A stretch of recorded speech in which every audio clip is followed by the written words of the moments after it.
3 days ago, I tried to record a video.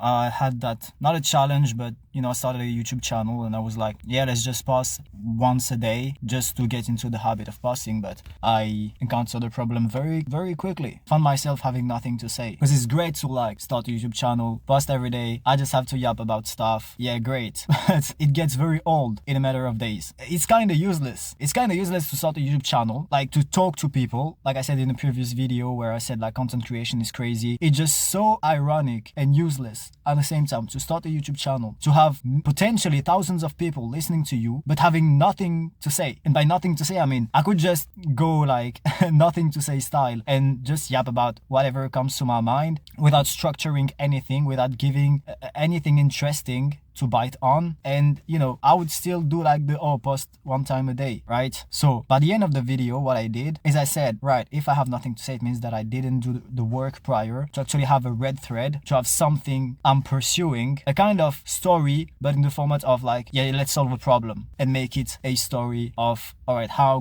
I'm going to solve this problem, and then coming up with interesting insights for that problem. That's what I did. Cut the video. I was just yapping for 9 minutes and it was cringe. Not cringe because I made the video. I tried to bring my energy because, energy and consistency is not sufficient. It's not enough. Still, I went back, stopped posting for 3 days, don't care about that post one time a day, and just started writing a book. Because whatever I have to say, as a person who overthinks everything, I have so many things to say, but they aren't coherent. They don't fit together in an interesting sequence of thoughts. So what I did was just, all right, let's just write a whole damn book, because I have so many thoughts that are demanding my energy, that are demanding an output to be inputted in something, for example, and that something is a book. If you put all your thoughts in that book, you are going to be forced to organize them in a coherent sequence and then make a point. And obviously, if you're overthinking, it's most probably because you have problems, and you just, at least that's what happened to me. So many thoughts, and I realized all these scattered thoughts, if I took them one by one, they were trying to solve a problem. So it was kind of my subconscious trying to send me signals on, this thing is disturbing, solve it right now, otherwise I'm just gonna keep poking you. My mind telling me that I'm gonna just keep poking you. So what I did is, okay, just take all the thoughts and just smash them in a note-taking software. So that's what I did. Started writing a book, making a point. It wasn't coherent at first, but by working, at least in 3 days, by working consistently, within 3 days, I started having some beginning of substance, of structure and substance to actually work on. And now I can come up with something to say. Had a problem, found a solution. Overthinking, to think about a ton of things without having nothing to say. It's kind of the worst situation, because you have a ton of things and you can do nothing with them, because thoughts are the building blocks of speech. But these building blocks, they're all they don't fit together. They don't have the cement to actually build walls and make a structure. So at the beginning, it would just look like some scattered thoughts, but I tried to make a point. So it's about that.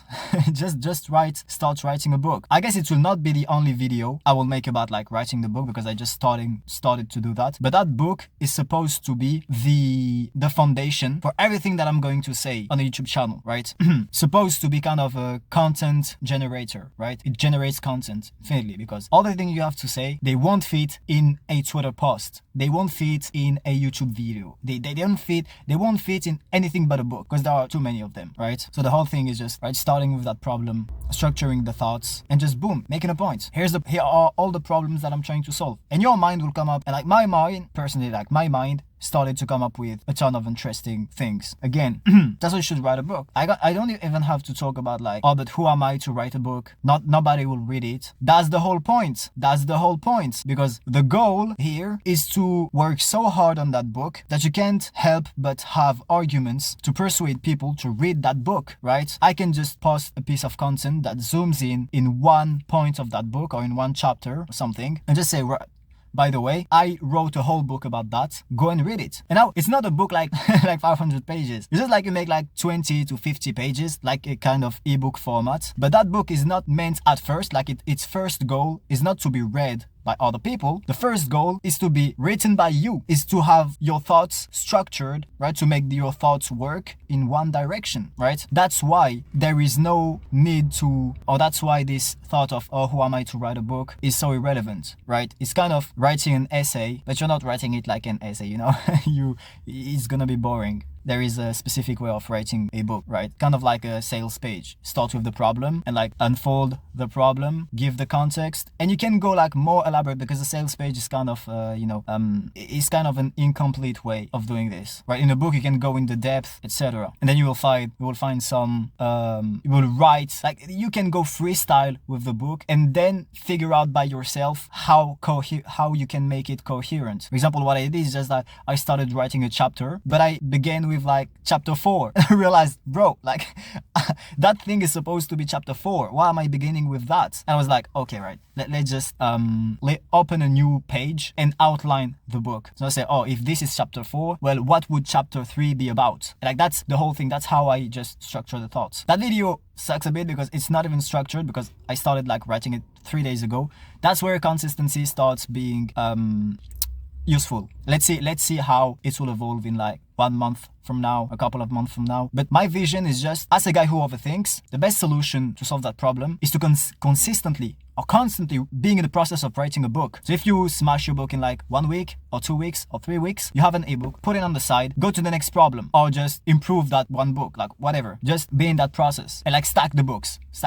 And by my experience, I know that the more stuff you write, the less things you will like to say. The more books you have, the more things you will have to say. It's just, and it doesn't take too long. Like it's not like you're gonna like spend 12 hours a day writing the book. Like it's just, your brain can only handle like 2-3 hours, even 4 hours if you're crazy. But like 1-2 hours a day is just enough. It's just to bring that consistency to your brain and feed it with the habit of writing and structuring the thoughts. And if you do that consistently, your subconscious will start picking on that thing that you're trying to say, and it will come up spontaneously with new ideas. That's the whole point. So yeah, hope the video won't be too long. But yeah, I guess that's day one of I'm starting to writing my own book. So yeah, have a nice day and take care.